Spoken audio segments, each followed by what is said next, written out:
बोला श्री कृष्ण भगवान की जय। श्रीमद् भागवत सार की जय। श्रीमद् भागवत सार में 1028 दूसरों को रुलाकर सुख भोगने वाला कंस है। आज समाज में कंस बहुत बढ़ गए हैं।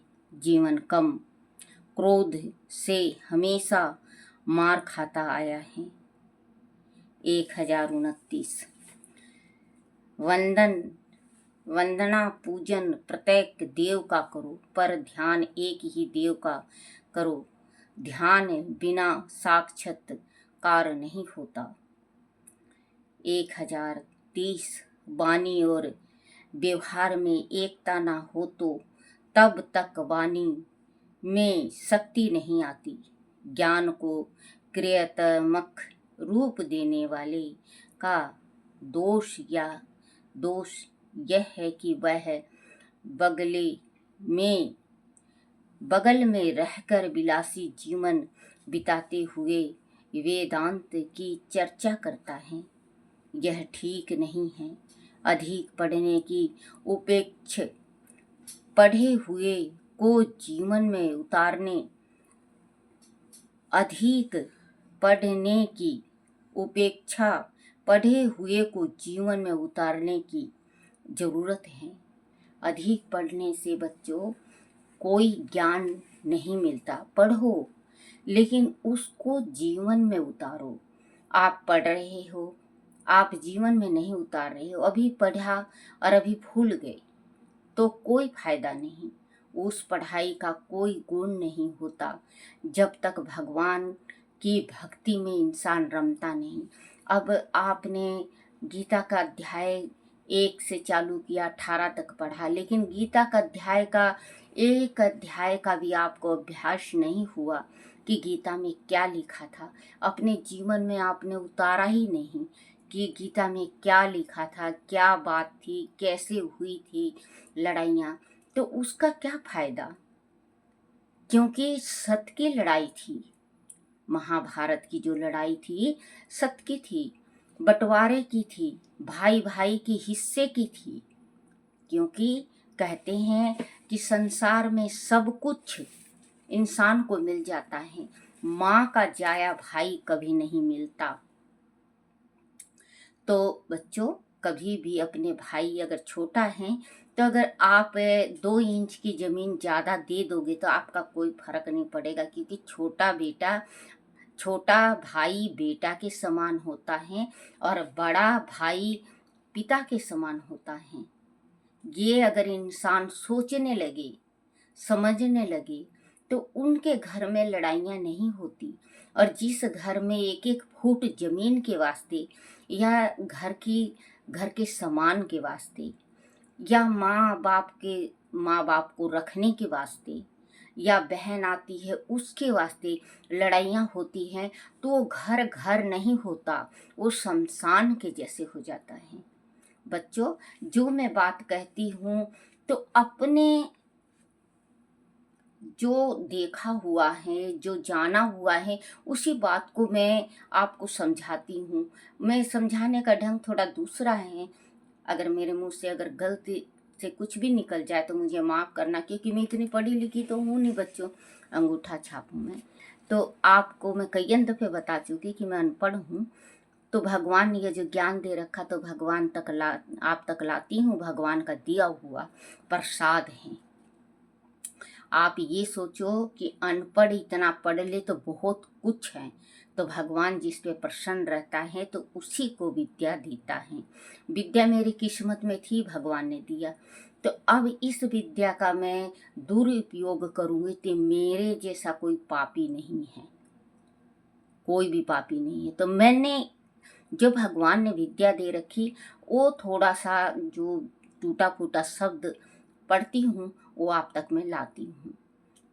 क्योंकि पहले बच्चों, इंसान को पहले जो कोई भी कुछ पढ़ाई करने बैठे, बच्चा पढ़े या काम करने बैठे, रोटी बनाने बैठे या छोटा बच्चा को चलना सिखाए तो पहल में बहुत दिक्कत होती है, बहुत परेशानियाँ होती हैं। लेकिन इंसान को कहते हैं ना, हिम्मत नहीं हारना चाहिए। अगर माँ बाप हिम्मत हार जाती तो आज आप जो माँ बाप को आँख दिखाते हो तो यहाँ तक नहीं दिखाते। कहते हैं बच्चों कि दुनिया में सबसे बड़ा और महापाप वो है जो अपने माँ बाप को आँख दिखाता है, बेटा बेटी, चाहे बेटा हो चाहे बेटी हो। एक बात ये बताओ, आज आपके माँ बाप हैं, आपके माँ बाप हर एक ज्ञान दे रहे हैं आपको, और कल आप अपने माँ बाप को कहो कोई तमीज नहीं है तुम्हें, कोई लाकत नहीं है तुमको, कहीं आने जाने के लायक नहीं हो। एक बात बच्चों, अरे भैया तुमको आज लायक बर बना दी माँ, अनपढ़ गंवार आपको यहाँ तक ले आई। आपकी गर्भ छाती से फूलनी चाहिए, माथा चौड़ा करके, छाती चौड़ी करके, माथा को ऊंचा करके चलना चाहिए कि मेरी माँ, मेरे पिता अनपढ़ होके आज मैं ऑफिसर बना हूँ, और आज आप अपने माँ बाप को आँख दिखाते हो। तो आपसे बढ़ के कोई भी संसार में नहीं है। तो जीवन में कहते हैं बच्चों, गलत संगति का साथ कभी नहीं पकड़ना चाहिए, और गलत चीज़ को कभी नहीं उतारना चाहिए। ये नहीं कि कोई दूसरा कोई अपने माँ बाप को गाली दे रहा है, उसके देखम देख आप भी दे रहे हो कि वो तो देता है अपने माँ बाप को। अरे वो तो अपने नरक की तैयारी कर रहा है, आप क्यों कर रहे हो? आप अपने माँ बाप से प्रेम करो। संसार में सब कुछ मिल जाएगी बेटा, सब कुछ मिल जाएगा। ना पिता मिलेगा, ना माँ मिलेगी, ना भाई, ना बहन। माँ जाया भाई बहन नहीं मिलते, और जन्मदाता माँ बाप नहीं मिलते। संसार में कितना भी रिश्ता बना लो, कहते हैं आजकल के ज़माना के बच्चे हैं, वो कहते हैं, मैंने सुना है अपने कानों से, कि अपने खून से ज़्यादा पराये हो जाते हैं अपने। हाँ हो जाते हैं, लेकिन जो अपना है वो अपना ही होता है। अगर किसी चीज़ के वास्ते, किसी चीज़ को लेके अगर अपने आपके गृहस्थी में कलह है और आपका रिश्ता टूटता जा रहा है, उस चीज़ को ख़त्म कर दो, जल्दी कर दो ख़त्म। नहीं तो ये रिश्ता इतना ज़्यादा टूट के बिखर जाएगा कि दोबारा कोई नहीं जोड़ सकता। बच्चों दूसरा का नहीं सुनो, अपने मन का करो। मन कहता है गलत चलने को तो मन की भी ना सुनो, मन की भी ना सुनो। अगर मन गलत कहता है आपको करने को तो मन की ना सुनो। अच्छाई अच्छाई करोगे तो जीवन में आपका सवासी होगा। बच्चों आपने सुना है ना, कहते हैं देखो फलाने का बेटा अपने माता पिता का कितना सेवा करता है, देखो फलाने की बेटी आज उनके घर खाने को नहीं था फिर भी कामयाब होगी, माँ बाप ने कामयाब कर दिया। माँ बाप का बेटा, कोई ये कहता है जैसे पिता कहता है कि मेरे नाम से कोई जाने, मेरी छाती चौड़ी हो जाएगी। एक बात ये सोचो बच्चों, आप कल कुछ कामयाबी हासिल करते हो, आपका पिता और माता का जरूर नाम लगाया करो कि मेरे माता पिता ने किया है। और कोई इनाम मिलता है आपको तो अपने माँ बाप को सामने रखो कि ये मेरे माता पिता ने किया और मैं यहाँ तक पहुँचा हूँ, इनाम के हकदार मेरे माँ बाप हैं। तो कहते हैं कि जो पढ़ो तो अमल करो, ये नहीं कि पढ़ लिया। कहते हैं 4 अक्षर पढ़ने से इंसान भगवान नहीं बन जाता। किसी ने कहा था, काग पढ़ाया वेद रहा ढेड का ढेड। कग्गे को अगर वेद पढ़ाने लगे 4 दिन ना पढ़ाओ तो वो ढेड का ढेड रहेगा, वो भूल जाएगा। तो कहते हैं बच्चों अपने माता पिता को मानो और सेवा करो। वृद्धाश्रम में बहुत ज़्यादा माँ बाप हैं, बाहर विदेश जाने के बाद माँ बाप की कदर नहीं है। जिस माँ बाप ने जन्म दिया, 9 महीने गर्भ में रखा जिस माँ ने, उस माँ बाप को कैसे ठोकर मार देते हो मुझे तो समझ में नहीं आता, दर्द भी नहीं आती। कल ने बच्चों आप लोग किसी ने भी किया हो या मैंने किया हो या किसी ने भी किया हो, इसका भुगतान तो परमात्मा देगा। स्वर्ग यही है, नरक यही है। फिर दुख पाते हैं ना, तो कहते हैं कि इस पाप का सजा है। अपने पिछला किया हुआ देखो बच्चों की, क्या किया था मैंने और क्या की थी मैं, वो देखो। और कोई गलती हो जाए तो मुझे माफ करना। वाणी और व्यवहार में एकता ना तो तब तक एकता ना हो तो तब तक वाणी में शक्ति नहीं आती। ज्ञान को क्रियात्मक रूप देने वाले का दोष यह है कि वह बगल में रहकर विलासी जीवन बिताते हुए वेदांत की चर्चा करता है। यह ठीक नहीं है। अधिक पढ़ने की उपेक्षा पढ़े हुए को जीवन में उतारने की जरूरत है। भगवान ने जो उपदेश किए हैं उन्हें प्रभु ने अपने जीवन में उतारा है। जो भगवान ने इसमें ग्रंथ में लिखा हुआ है वो परमात्मा पहले अपने शरीर में उतार के गए हुए हैं। और कहते हैं मृत्यु लोक में तो भगवान भी आके जीते जी नहीं रहे, तो हम तो इंसान हैं। मृत्यु लोक में तो जो आया है उसकी मृत्यु निश्चित है, आज नहीं तो कल। सच्चाई सबको पता है, सच्चाई पूरे संसार को पता है, लेकिन कहते हैं आंख बंद हो जाता है। सच्चाई से आंख बंद हो जाता है। कोई किसी की डेथ हो गई, मर गया, और उसको जिस टाइम शमशान तक पहुंचाएंगे ले जाके तक उसको याद रहेगा कि अब मैं ये पाप नहीं करूंगा, लेकिन उसको जिस टाइम अग्नि देके और घर वापस आते हैं सब कुछ भुला देते हैं। 1031 मनुष्य के लिए आवश्यक है कि वह किसी तपस्वी साधु की सेवा करे। सेवा से विद्या सफल होती है। केवल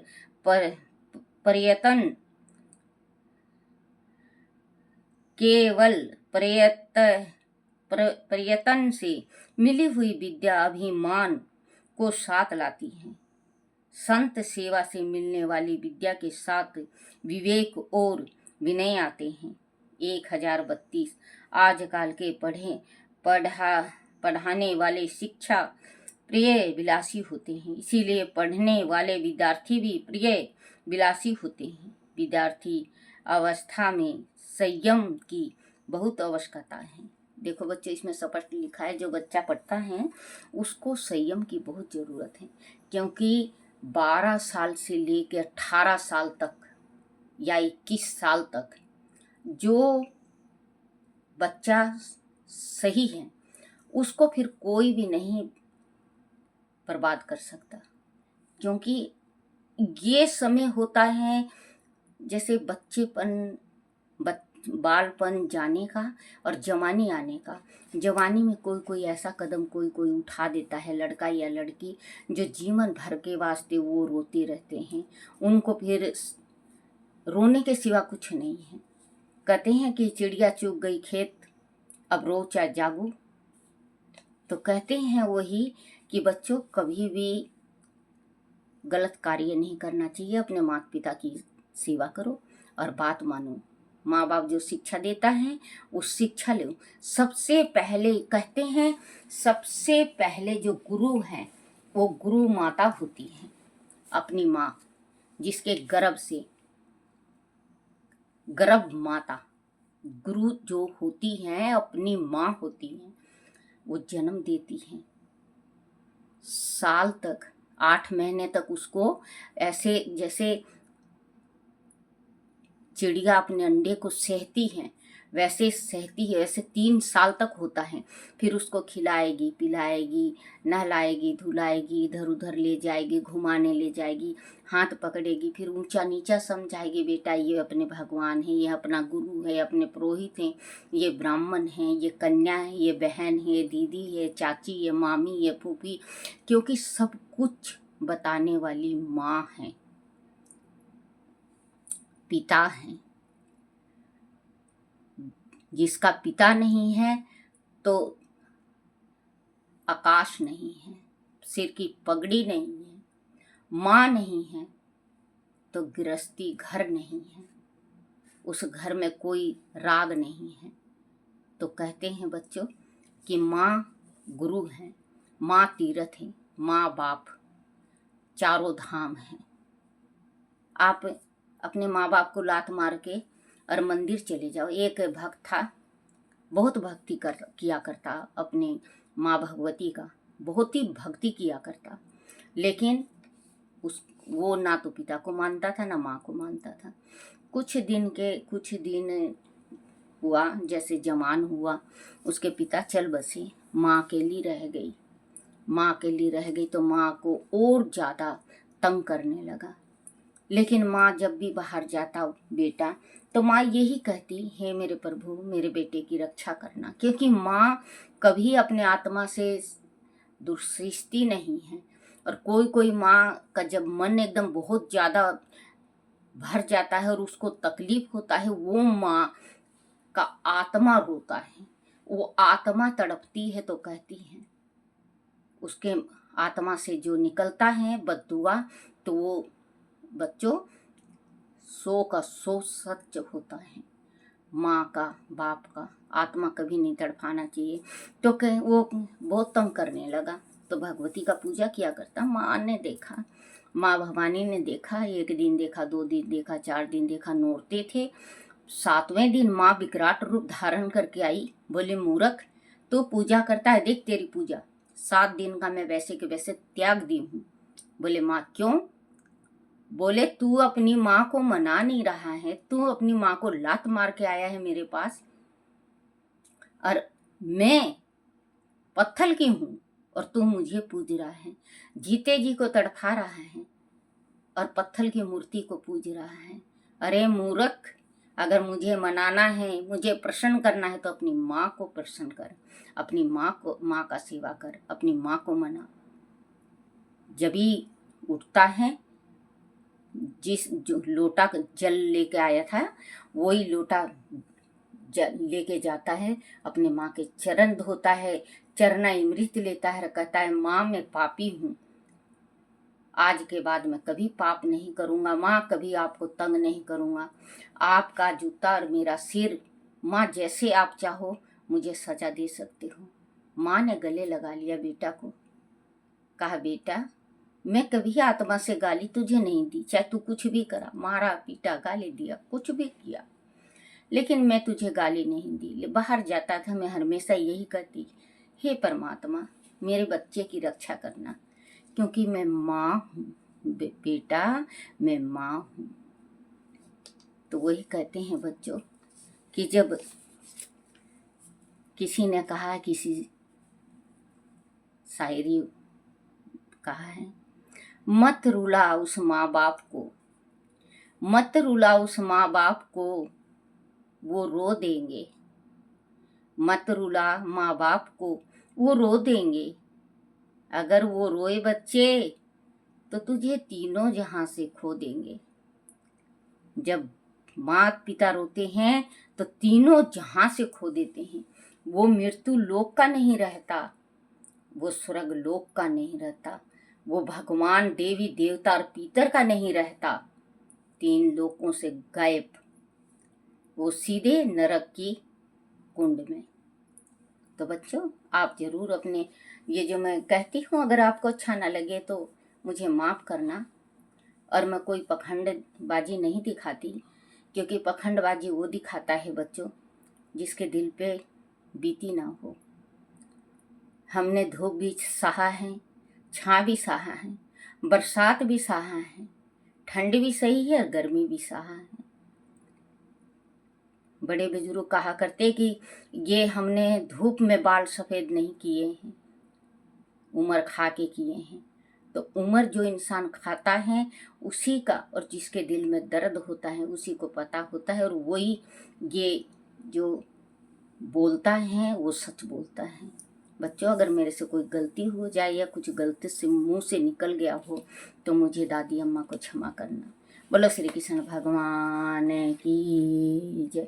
श्री कृष्ण गोविंद हरे मुरारी, हे नाथ नारायण वासुदेवाय, हे नाथ नारायण वासुदेवाय, हे नाथ नारायण वासुदेवाय। श्री कृष्ण गोविंद हरे मुरारी। हे नाथ नारायण वासुदेवाय। राधे राधे बच्चों, राधे राधे। बोलो श्री कृष्ण भगवान की जय। अपने अपने माता पिता की जय। अपने अपने गुरुदेव महाराज की जय हो। बच्चों, थोड़ी मेरी तबीयत खराब हो गई थी, इस वजह से मैं नहीं डालती थी वीडियो। बनाया ही नहीं जाता था क्योंकि बुखार बहुत ज़्यादा था। मैं 17 जनवरी बीमार पड़ी थी। मैं अब 2 दिन से थोड़ा स्वस्थ हूँ, तो मैं अब रोज यूट्यूब में भागवत और गीता सार जरूर बना के डाला करूँगी आपके पास। बोलो श्री कृष्ण भगवान की जय हो। और कोई गलती होगी हो मेरे से तो क्षमा करना। हे मेरे प्रभु, आप भी क्षमा करना।